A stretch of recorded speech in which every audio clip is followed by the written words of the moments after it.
And here the self-etch technique was used. This was a single bond universal used with the total etch level. Now you can see that when the phosphoric acid is being used, you have strong production of MMP2 and MMP9. Same way, when you're using a total etch bonding like the prime bond empty, you find a strong amount of MMP production. Whereas when you are using the self-etching concept, you find that the MMP production is almost minimal. So what does it mean? If your MMP production is minimal, it would mean that your bond to dentate would last much longer. So degradation of the bond would be much lesser. So, in summary to MMPs, now this is just an MMP summary that I am saying. Acid etching removes hydroxyapatite crystals, it dissolves the hydroxyapatite around collagen fibers and enables degradation of by enzymes. Now these enzymes are basically what are your MMPs. Now sometimes, or there are articles around this, that chlorhexidine could act as an inhibitor of MMPs. So if you were to treat the cavity surface before application of the bonding agent with chlorhexidine, 2% chlorhexidine, it is supposed to reduce the amount of MMPs that are being produced. However, it is now found that there is only a delay. It does not stop the production of MMPs. There is only a delay in the time that it takes for the MMPs to get produced. So it will delay rather than inhibit loss of the dentate bond strength. Alright. Now what is 3M, or how does 3M come into this picture? Now 3M is not looking to inhibit MMPs. We saw that the bond itself produces less MMPs, but their aim is to protect collagen by ensuring good coverage of the collagen fibers and giving a thorough cure. So when your collagen fibers are completely covered, thoroughly covered, the chances of MMP production and MMP attacking the collagen are reduced. So that is the approach that we need to follow when we are using these self-etching bonding agents. Now my question to you is, we just spoke about a total etch and we also spoke about a self-etch or a selective etch. Now does that mean that you would have to use two separate bonding agents in your practice? Because we understood now that you have to use total etch for some clinical cases and you also need a self-etching bonding agent for certain clinical cases. So does that mean that you need to have two bonding agents? Okay? Or do you think the total etch can work as a self-etch, a self-etch can work as a total etch? Would that work? Can they be interchanged? It's just that we are not etching, but does the bonding agent work? So if I am using a 5th generation bonding agent, can I use it as a self-etching bonding agent? That's my question. No. There's a difference in the pH of the bonding agents. When you're using a self-etching agent, it has a pH of approximately 2.7. Anything less than 3. Whereas when you're using a total etching bond, it has a pH greater than 4. And that is why you cannot interchange these bonds. So it means that you would need to have two separate bonds, right? Self-etch and total etch. But companies have made life easy by introducing universal bonds or universal adhesives. The first one was manufactured by 3M and it came out in the year 2011 as the single bond universal. It's still here. And many brands have come out with their own versions of universal bonding agents. Now these universal bonding agents can perform all the different techniques. They can total etch, they can self-etch, and they can be used as selective etch. So that's the reason why universal bonds are made, and all advances that are taking place in bonding agents today are around this, are around universal bonding agents. In fact, 3M has a new universal bonding agent that has come out in the year 2021. This is the 8th generation, sir. Now this is the 8th generation because it not only helps you in bonding to composite, it also helps in your cementation protocols. So this single bond universal will act as a ceramic primer. It has silane in it. It also acts as a zirconia primer because it has MDP. And and it also acts as a metal primer. So any bonding requirements you have in dentistry, you don't need any additional primers, just this one single bond universal does the trick for all bonding requirements. So apart from your composite, self-selective and total, it also helps you in bonding between direct procedures. So many competition products you have where you will have multiple components. So if you buy a kit for cementation, you will have bond A, bond B, you will have something additional for silane application. So all of that gets negated here. You just need this one bottle which does the job for every substrate. So this was the product that I was talking about. This is being launched in the year 2021, not yet launched in India. It's due to arrive maybe sometime next year. This is an advancement of the single bond universal that we currently use here. Now in what way is it advanced? This is a self-curing bonding agent, plus it is a radio-opaque bonding agent. The rest of the properties remain same. So what I'm trying to tell you is all the advancements that are taking place are around the universal bonding agents today. So over a period of time, you're going to see the 5th generation and the total etching and just the plain self-etching bonding agent become obsolete. The 7th generation, the 6th generation in India has already gone out. It used to be a bonding agent called as Easy Bond 2, Aqua Easy Bond 2. A small black bottle used to be available as a self-etching. That's been discontinued. Because you have something that can do much, much more than that. So eventually, the total etch, the 4th generation, all of those will also become obsolete as you get into advancements around bonds. Now these bonding agents have good amount of moisture tolerance. So gone are the days when you needed to dry the tooth completely in order to get a good bond strength. Today's bonding agents contain water in them, which means that your surface, your tooth surface can remain wet or can remain slightly moist, be it enamel or dentin. And that is why you are not using your 3-way syringe anymore to dry the tooth completely. You are using a blotting paper. Now blotting paper is just going to remove the top layer of moisture, whereas the tooth will not become completely dry. So all of these bonds, including the single bond universal, actually have good moisture tolerance. In fact, the single bond universal can also work with a little bit of saliva. It tolerates even a little bit of saliva. If you ask me, if you pool saliva in it, obviously it will not work. But a little bit of saliva penetration into the cavity, it would still allow for a good bond strength.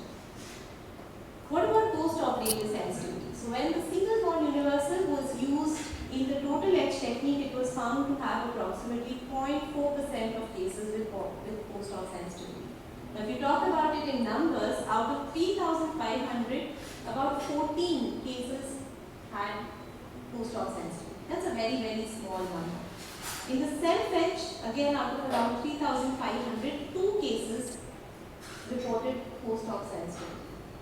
But what was surprising and encouraging was a selective etch technique where approximately 1,500 restorations were tracked and we found 0%, absolutely 0% of cases coming back with post-op sensitivity. So we understand now that selective etch technique with all the information that we have today is the way to go, at least for your class 1 and your class 2 cavities.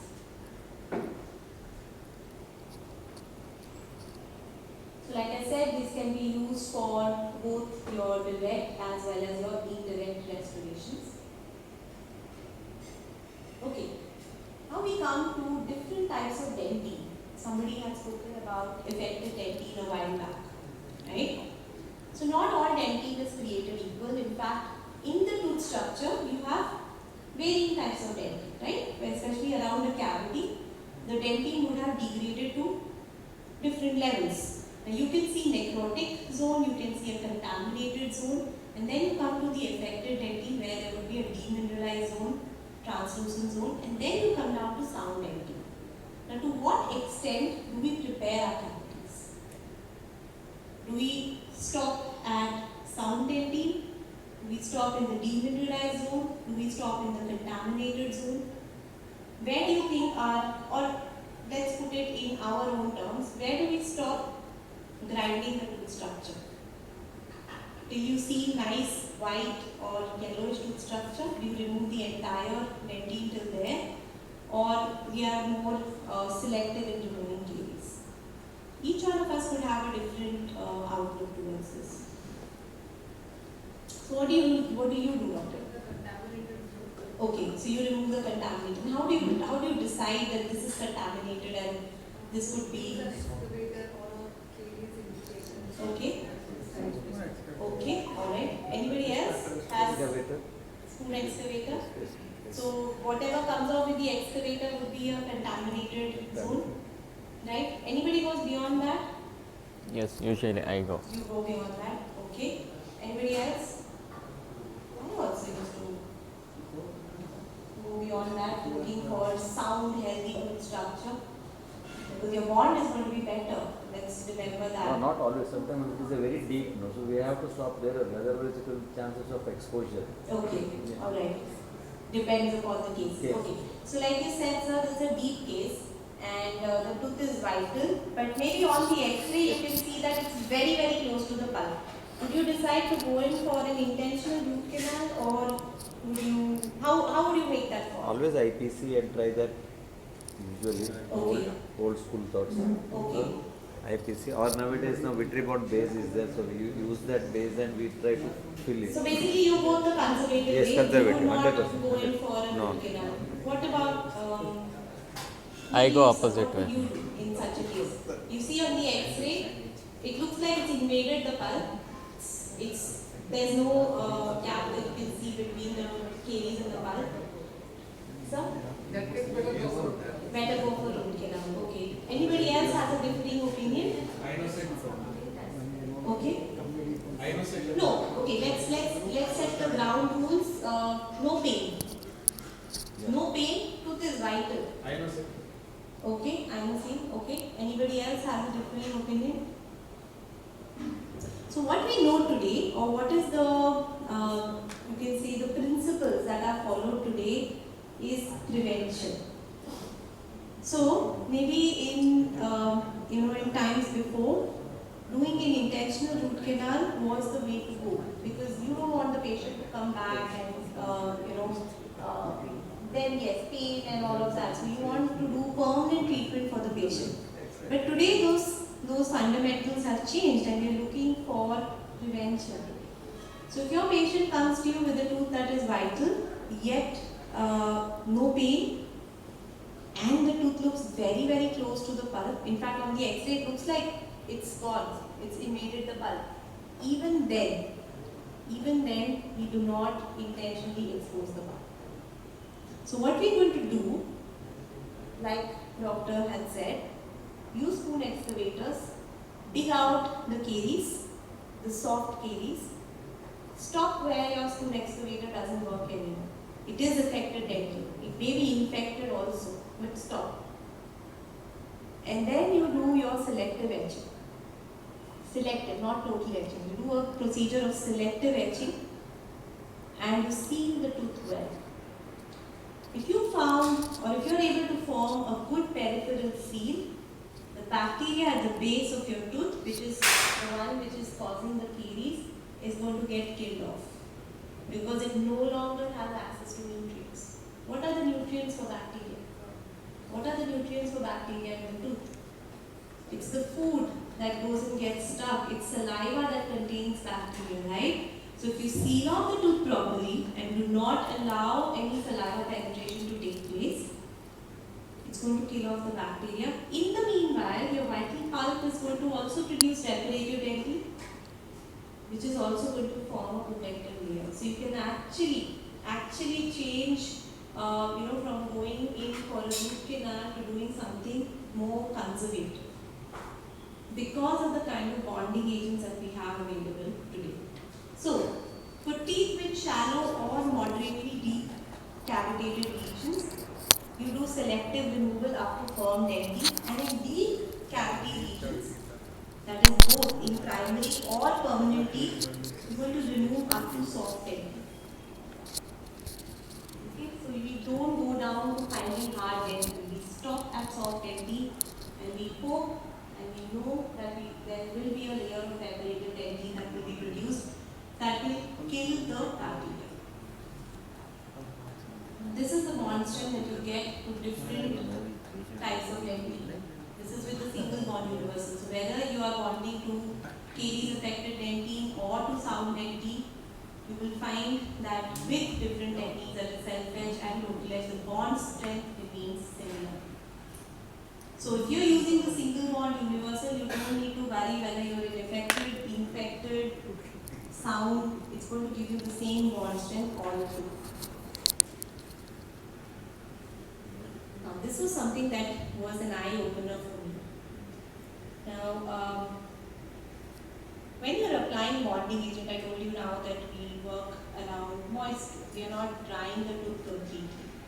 So we would want our bonding agent to be hydrophilic or moisture loving so that it is able to flow around the tooth very well. Right? And then you cure it. But after curing, would you want your bonding agent to be moisture loving? No. Why?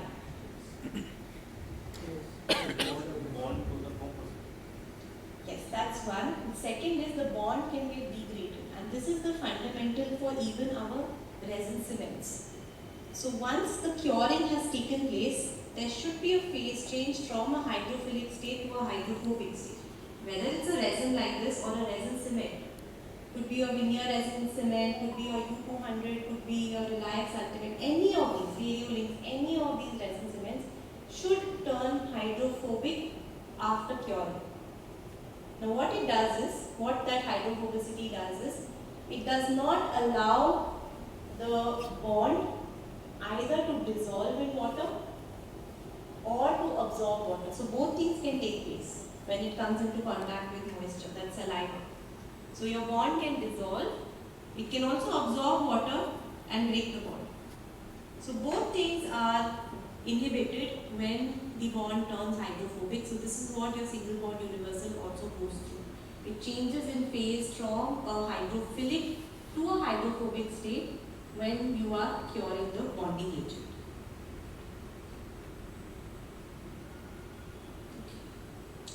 So these are some studies that have been done around different bonding agents and in different techniques, and you find that this is the gold standard. Right? I said that the fourth generation is the gold standard, and many people today, when we talk about biomimetic dentistry, where you're trying to create restorations that are more lifelike, right, or which resemble a natural tooth structure. So they talk about the usage of the fourth generation bonding agent, and they believe that that's the best form of bonding agent. But that may not be true, because all studies prove that even the 7th and the 8th generation bonding agent, when used in different techniques, can give similar or better results than the 4th generation bonding agent. Post-operative sensitivity. Now this is through a clinician's report in the year May 2018. This says that the direct composite post-op sensitivity rate is down to about 4% on the whole. This is for all composite restorations, all bonding agents put together. Now with the single bond universal, you can say that this has been a 5-year study through 75 dentists and 145,000 restorations that have been checked upon. 0.8% of post-op sensitivity has been recorded in this. So I'm going to end this topic around bonding by talking about what you could do to improve your bonding when you're doing your restoration. So one is isolate the area to prevent contamination as much as possible. We do not over-etch, we understand the reason for that. We do not pre-dispense adhesive as well. Any idea why? Yes, your solvent is going to get evaporated and your bonding agent becomes thick. A thick bonding agent is not going to flow into your porosities. So discard it, take a fresh drop of bonding agent. Also, if you're using different brands of bonding agents, it is a good idea to shake your bottle before using.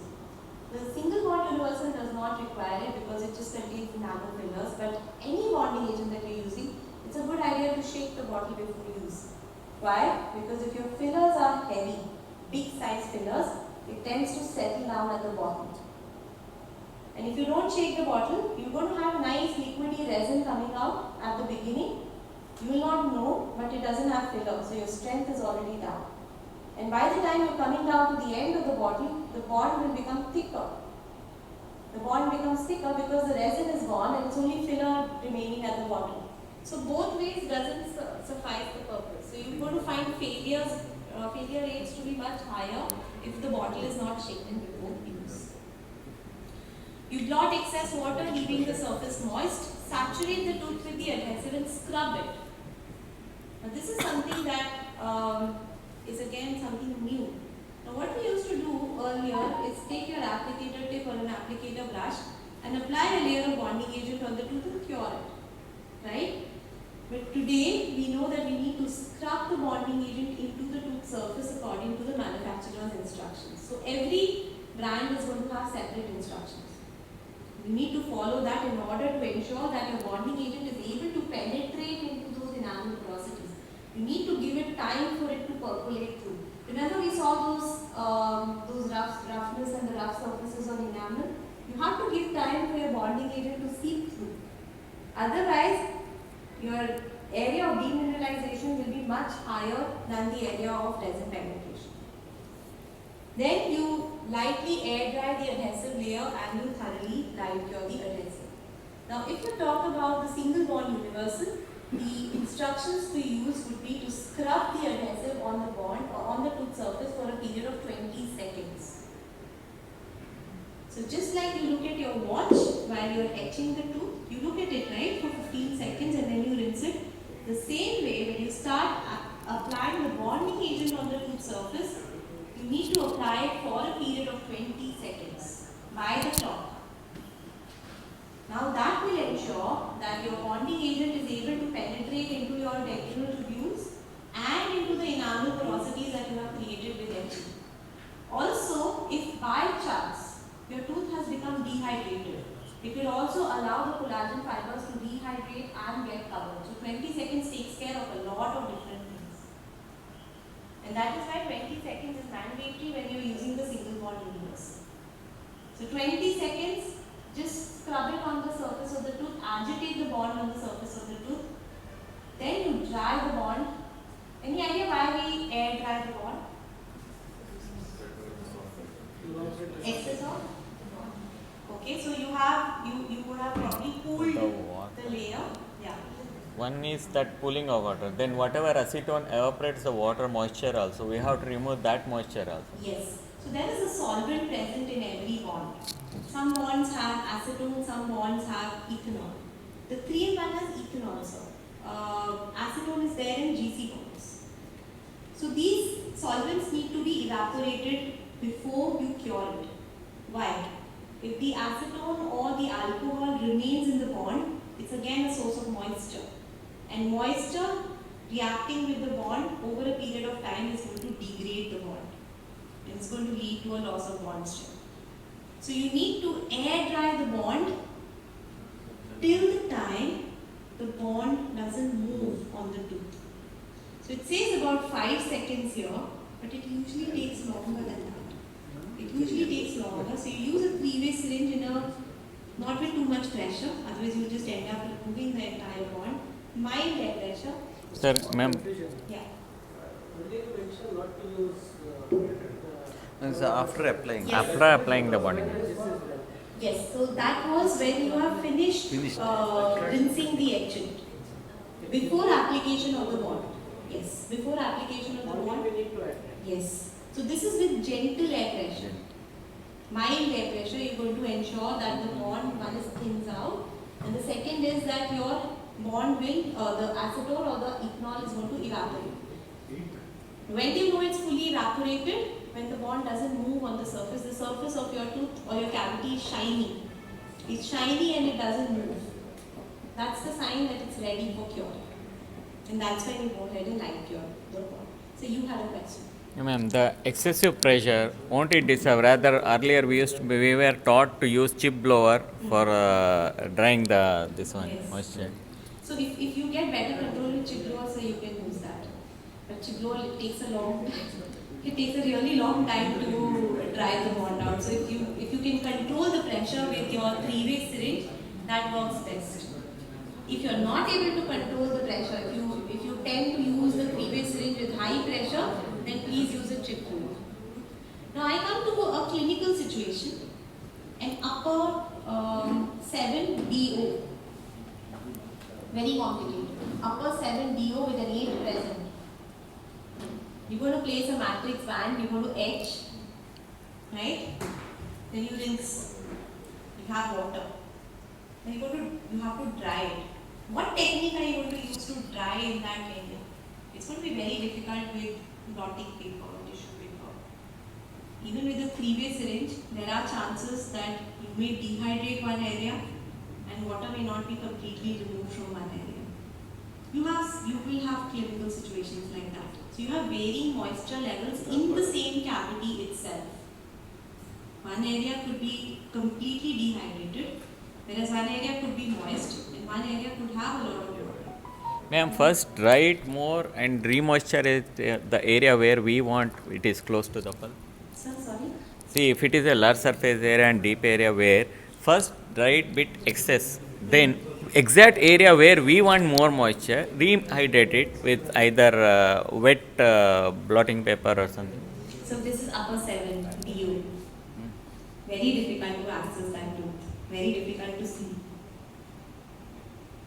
So in this don't use single bond universal. That is what I was coming to. Because in varying moisture levels, this bond tends to give you similar bond strength. Now this has a component called as Vitri bond copolymer, which is a patented molecule in the bonding agent, and this allows to bond to the tooth structure irrespective of your moisture level. So even if you've dried it too much or you left it too wet, it still works. Something that you shouldn't do in the cavity surface is never use a peroxide product. You don't need to use disinfectant, astringent, dental sealants. All of this is not required if you're bonding with single bond. In fact, it's not recommended to use before bonding applying the bonding agent. Okay, so this is your selective etch technique. Now, one small tip here is when you are applying the acid, just apply it in a wider area. Apply your acid in a wider area than the margin of your cavity. Any reason why do you think this clinical tip is being given? Etch beyond the finish line. Unsupported enamel might be. Unsupported enamel we are supposed to remove. Why are we saying etch beyond the margin? Minimizes marginal leakage. How? No, because resin tax will be there. Yes, that is one. Another reason for this is when you apply a bonding agent. Remember you're using the 3-way syringe to thin the bond out? Where is that bond going? Getting flowed on It's coming. going all over your cavity surface. Can you control the flow of your bonding agent when you are applying your 3-way syringe? So what happens if your bonding area reaches an area which is not etched?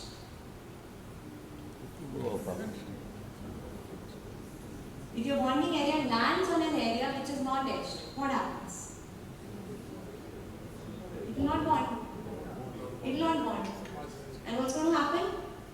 Leakage? Leakage, marginal. Staining.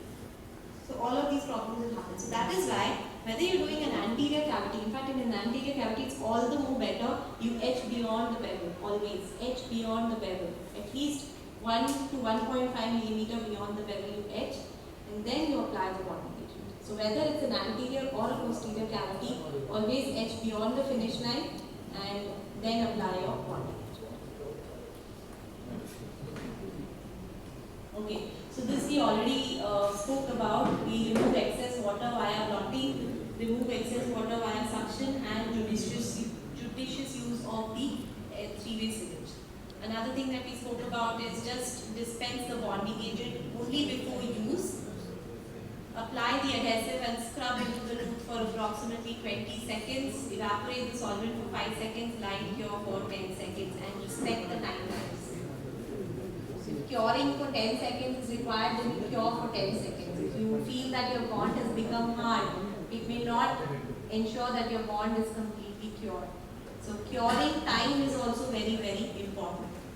And it's now said that the performance of universal adhesives can be compromised when applied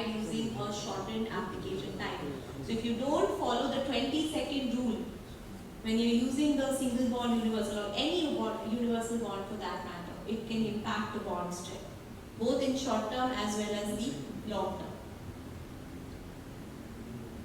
Now we come to another factor which is responsible for failure or success of a restoration, and that is the C factor. Very, very difficult concept to understand. I took a long time to understand what the C factor actually is. Can any of you just explain what C factor is? The ratio of bonded to unbonded surfaces. Yes. So what does it tell us? You're right, that's the definition. Bonded. So should it be more or should it be less? Lesser the better. Yes, lesser the better. So basically, this tells us how much of polymerization shrinkage is going to happen with resin. Now we have different ways of applying composite on the tooth. Now we are beyond the bonding agent, now we have come to composite application. So we have a choice of applying composites horizontally in layers like this and build it up in stacks. Or we have a choice of building it up cusp-wise or diagonally. Diagonal. Which? Diagonally. Why? Why Sorry. diagonally? One is shrinkage and stress concentration both. Okay, so basically your C factor. This is where your C factor comes in. Now C factor stands for the ratio of bonded by unbonded surfaces. Now if I had a drawing board, I could have actually drawn and explained how it works. But now I just want you to imagine, if you're doing a horizontal layering for a class 1, we talk about class 1, it's easy to understand. So imagine a class 1, you're placing a horizontal layer of composite at the base of your tooth. How many surfaces of the teeth is it covering? 5? It's covering the base, it's covering the buccal, the lingual, the mesial, the distal. Right? Which surface is unbonded? Occlusion. Yes. So what does our C factor become here? More. 5 by 1, One. which is equivalent to 5. Right? Now, if I place composite in a cuspal form, okay, which is covering probably Two surfaces. the gingival surface, Maximum 3 3. surfaces, and what is left unbonded? Only 3, one. right? So 3 by 3 is, One. so our C factor comes down, so our shrinkage comes down.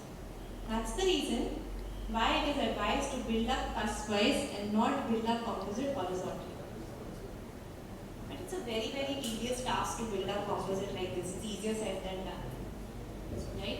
Which is why today you have new composites that have come in, which can allow you to fill in bulk.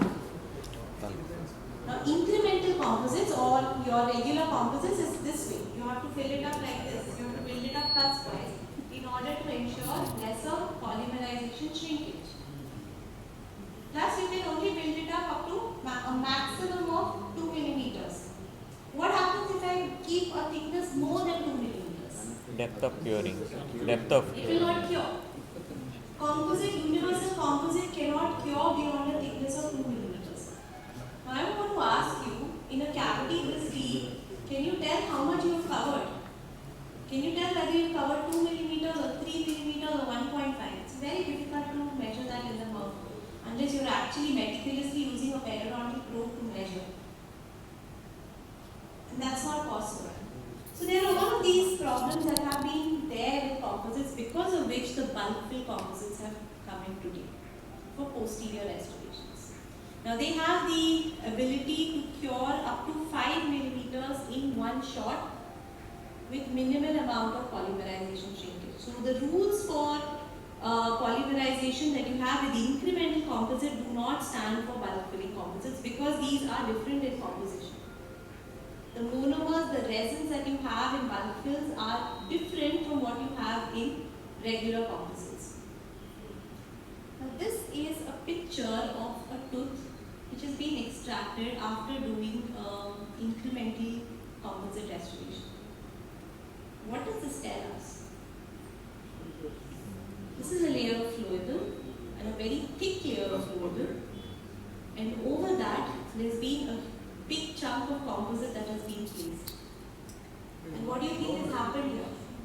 Void. Shrinkage. Void left. No, it looks more like shrinkage. It's moved away from the walls because of the bulk of the material that's been added here. From the top it looks good. So when the dentist would have done this filling or this restoration, it would have been looking very nice from the occlusion. Only when this tooth has been removed do you realize that there has been a good amount of shrinkage that has taken place here. So what would this do to the restoration? Pure short saliva contamination and eventually secondary caries would happen. Does secondary caries happen under a well-sealed tooth? It cannot happen. So why does secondary caries happen under crowns? Why do secondary caries happen under crowns? Because of marginal leakage. So there is some form of gap that is present which is causing the breakdown of the tooth structure. Same thing happens here as well. So bulk fill composites are basically having a lot of advantages. That is, you can place it in one increment for up to 5 millimeters of depth. If it is beyond 5 millimeters, you again have to place it in layers. So say you have a cavity which is 7 mm deep. Then you can break it into 3 plus 4, 4 plus 3, 5 plus 2. It's your choice. But that is still under your control. It doesn't matter whether you're doing 3 in the first increment or 4 in the next increment, because all of that gets cured. And it also has this one, the Filtech bulk fill from 3M has 2 monomers, which is AUDMA and AFM, which allows for less amount of polymerization shrinkage. Now what does bulk fill give a dentist in terms of benefits? You are doing it quicker, it's easier to place, less technique sensitive and fewer walls. Now what do you mean by quicker? Does quicker mean that we have more time to treat more patients? What would you say to a quick procedure, or what do you think is the advantage of doing something quick? For me, if I am doing something quick, it would mean that I am, that is there. The work is faster, which means that my patient sits open with his mouth open for a lesser amount of time. Doctor's fatigue is less. And you know what is the best thing? The chances of saliva pooling into the tooth. That's the biggest advantage of bulk fills. So when you have isolation issues and you're fighting against time, imagine you're doing class 2 restorations. You're fighting against time before your saliva starts pooling into the tooth. That is where these composites work well. So this is the speed that I'm talking about, rather than finishing your work fast and then watching Netflix. Okay, bulk fills have been here for some time, but they still haven't become very popular. Most people don't use bulk fills. The reason for that, when you ask dentists, is concerns around shrinkage or stress, concerns around depth of cure, and also the aesthetics. And this comes from our inbuilt sense of what composites are meant to do, because all through our BDS and our postgraduate studies and all the articles that we've read all these years have spoken about polymerization shrinkage in composite. They've spoken about depth of cure. So how come these new generation of composites are able to do all of these? And I now come to my last segment on what helps us to improve bonding, and that is around light curing. I believe this is one of the most ignored parts of dentistry, right from our PhDs. I don't ever remember reading about light cures in college, both through my BDS as well as MDS. That's why my slide says, and then you light cure, because that's all that is mentioned, and then you light cure, right? But light cures are basically probably one of the most important things that we do in our everyday practice, and it is not given enough importance. You have light cures ranging from less than 1,500 rupees right up to 1.5 lakhs. And most people don't know the difference. Some people say, I aspire to buy a light cure that's brand X but costs 1.5 lakhs. But what is a light cure meant to do and how does a light cure perform. We're going to talk a little bit about light cure. Now, according to studies done, 50% of a dentist's income would depend upon the curing light that you are using. That's significant, right? 50%. So if you take your career span, 50% of the income that you are earning depends upon the light cure that you are using. You know why? Because if you are not using a good light cure, either you lose your patient or your patient comes back for a refill. And you can't charge your patients for refills, right? So you end up spending material again, right? So you're doing double the amount of work without getting any additional income. So what do you mean by incomplete light cure? I just said that if you don't cure properly, what do you mean by incomplete light cure? Because the moment I put light on my composite, it gets hardened. Right? It gets hardened. Even if I take composite and put it against this light, it will harden. Yes. So is hardening equivalent to cure? No, ma'am. The level of polymerization that matters depending on the light intensity of the light. Yes. Some they count it in lumens or something, ma'am. Exactly, I don't Millivolts. know. Millivolts. Right. So basically, what constitutes curing of composite? So what Sir said is absolutely right. The degree of conversion. So you have monomers in your composite, and when you expose it to light, those monomers start getting converted to polymers. But that's a chemical change that is taking place. What we see or what we understand is when the composite becomes hard, it is cured. Right?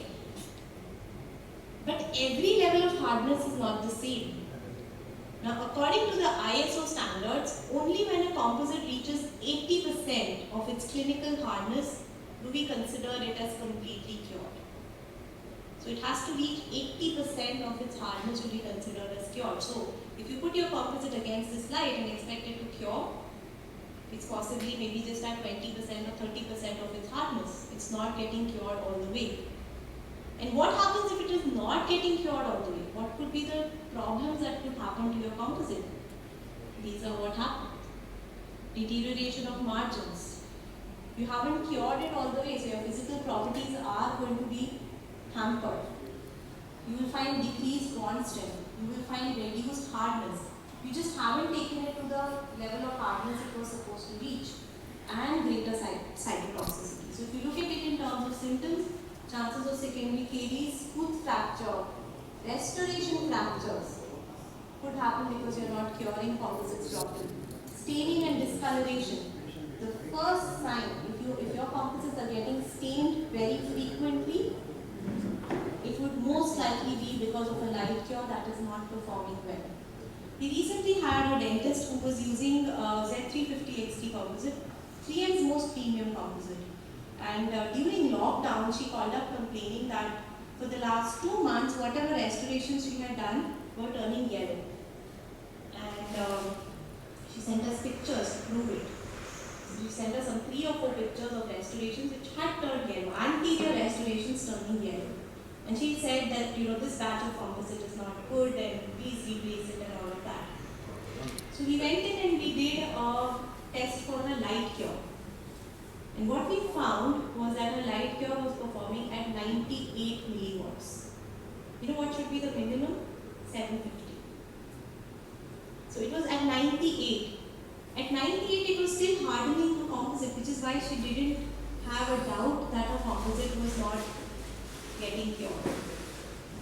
But if your composites are getting yellow, that's the first sign that your light is not curing your composite enough. It could also lead to increased wear. So you do a restoration, if it wears off very quickly, if it becomes thin or it becomes flat very quickly, that's again a sign that your composite didn't get cured completely. And it could also lead to pulpal irritation, post-op sensitivity or even pulpal death. You have a lot of monomer. Your monomer didn't get converted to polymer. So if your monomer content remains higher, the chances of monomer penetration into the dentinal tubules is higher and eventually it can lead to pulpal irritation. there are tests that are done on light cures across the world, and through analysis of these tests, it's been found that approximately 30% of lights deliver less than half the energy that is required. That's huge. 30% of the lights are giving you less than half the energy. 40% of the lights require extended curing time, which means that if your curing time for a particular composite would be 10 seconds, maybe your light would require 30 to 40 seconds for curing that composite.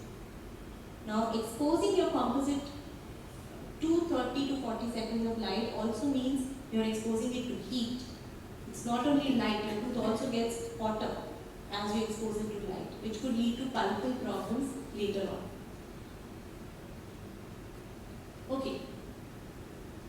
Now today's light cures are coming in a variety of curing times. So some light cures are available today which talk about short curing times. I'm sure all of you would have heard of 2-second light cures, 3-second light cures, right? Now those light cures have very, very high intensities. They are intensities ranging beyond 2500. I have tested some lights which are at 3500, 3800 milliwatts per centimeter square. Okay, very, very high intensities. So what these guys do is, they'll come, they'll take a composite cylinder, they'll build a cylinder of composite, they'll flash the light on top for 2 seconds and they'll show you that the composite has turned hard. Because even if you keep it here, it will turn hard, right? But now you know that hardness is not equivalent to curing. Just because your composite has turned hard does not mean that it is cured.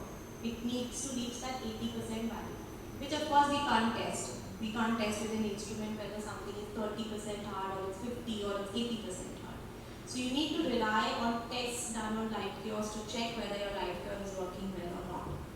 However, coming back to this concept of light curing, it's very similar to baking. Any of you have tried baking or seen a cake getting baked? What happens when you put it into the oven? You have batter, you make batter and you put it into the oven. What happens? It rises. It rises. But what temperature? So if any of you have had experience, a cake works or bakes best between the temperatures of about 160 to 200. If you are in a hurry and you increase the temperature of your oven to say 250 degrees, what do you think is going to happen to your cake? Pardon? Where does it burn? Ma'am, more of shrinkage. Ma'am, more of shrinkage. More of? Shrinkage. In the cake, sir? Don't know. I don't cook cake, ma'am. In composite. This is into composite. Yeah. So, doctor has had experience with baking, so she's hit it perfectly, hit the nail perfectly. So she says that wherever it is coming in contact with heat, it's going to get burnt, and the center inside remains raw. Okay? This is what happens if you increase the temperature too much. Ma'am, this one happens in tandoori. I cook tandoori. Idli is also same. So I cook tandoori, not cake. Okay. So, on the other hand, what if your oven is not working properly or by mistake you have kept the temperature at 100 degrees? What's going to happen?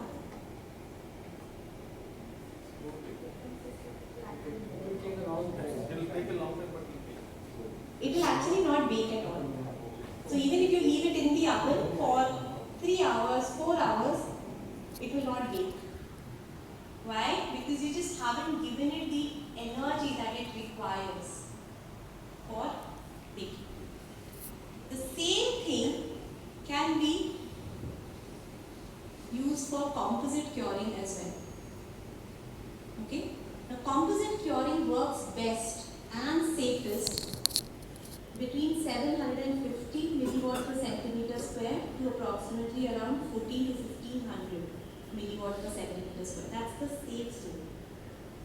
Now why do you have 800 as a minimum and 1500 as maximum? It's a big difference, right? It's It's not like 160 to 200 degrees. It's a small range. 1500, 750 to 1500 is a huge range. Now why 750 is your minimum or 800 is your minimum? Some of the good light companies come to you with intensity starting at 800. Right? Your blue phase NM and NMCs, they start at 800. Why is that 800? Because they understand that when you're curing a composite in a deep cavity, the light is going to drop at the depth. At the top it will be 800, at the bottom it's going to drop to maybe around 450, 500. That is still enough for the composite to get cured. So that is why your minimum is around 750, 800. Your maximum is at 1500, beyond which it will heat up the tooth too much. So that's why you have this big range for light cure.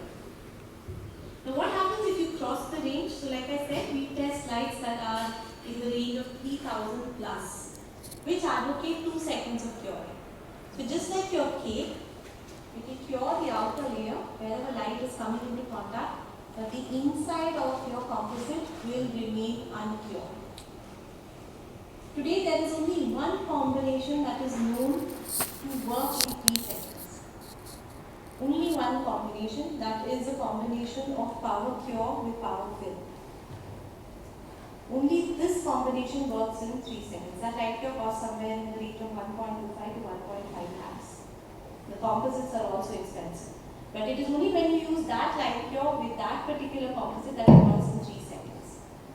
No other combination. Even if they say that this composite cures in 2 seconds, it is not possible. Regular composites take at least 10 seconds to absorb the energy and convert from a monomer to a polymer. So 10 seconds minimum time is required. What happens if you cure at this intensity for 10 seconds? Your pulp is for sure going to die.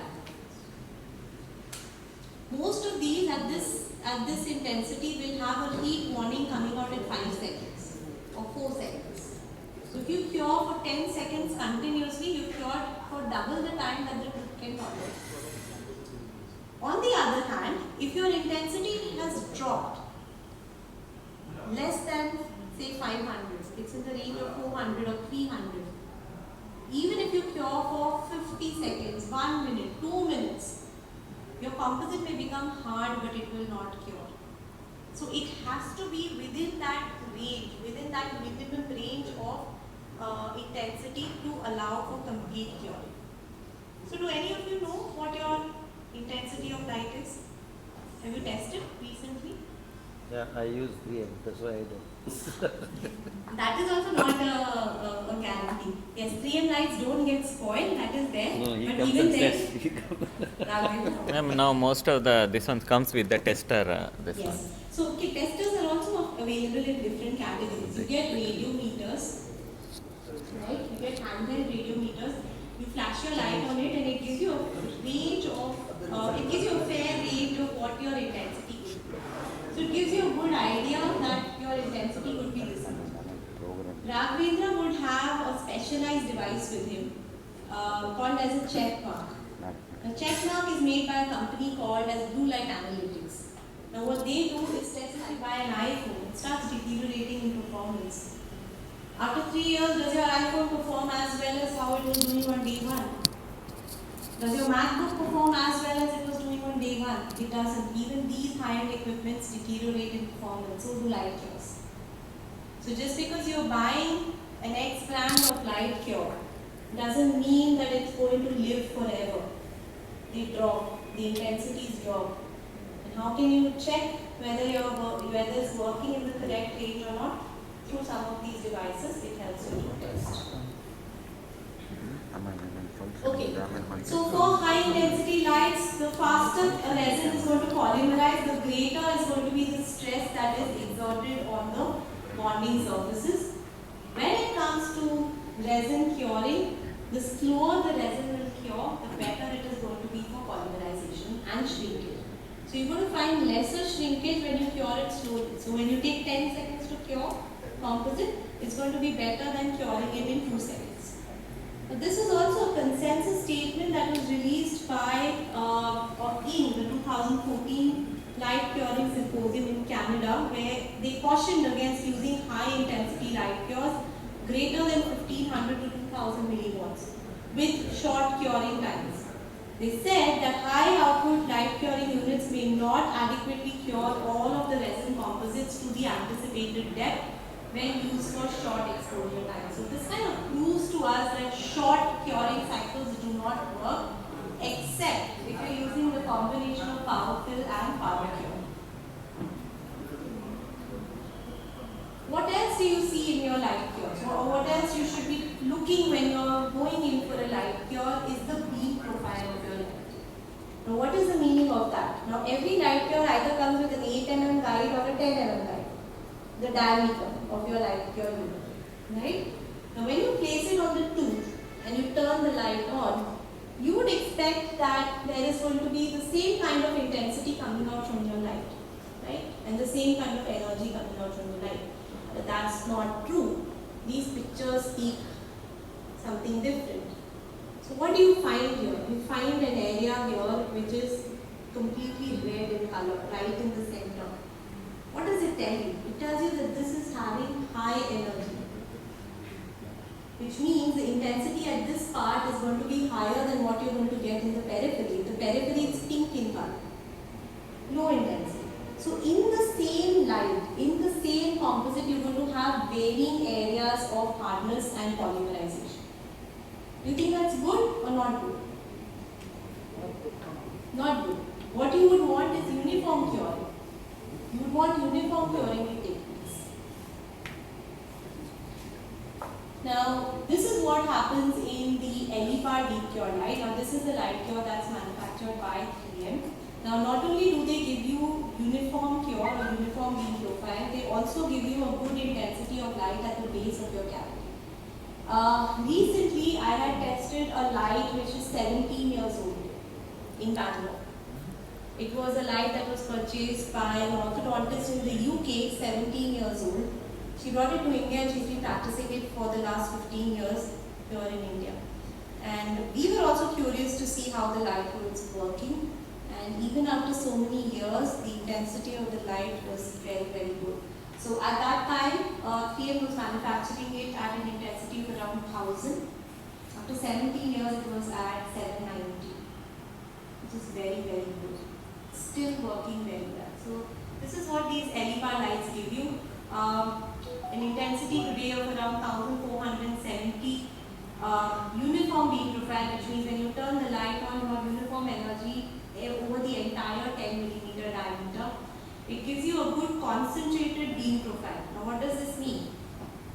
Lights have a chance or a tendency to scatter. So at this point, at the top of the cavity, you will have a good concentration of light. But as it is going down to the bottom of the cavity, it tends to scatter away. So in the 3M light, it remains as a concentrated beam going down to the bottom. Moment 2. Thank you, ma'am.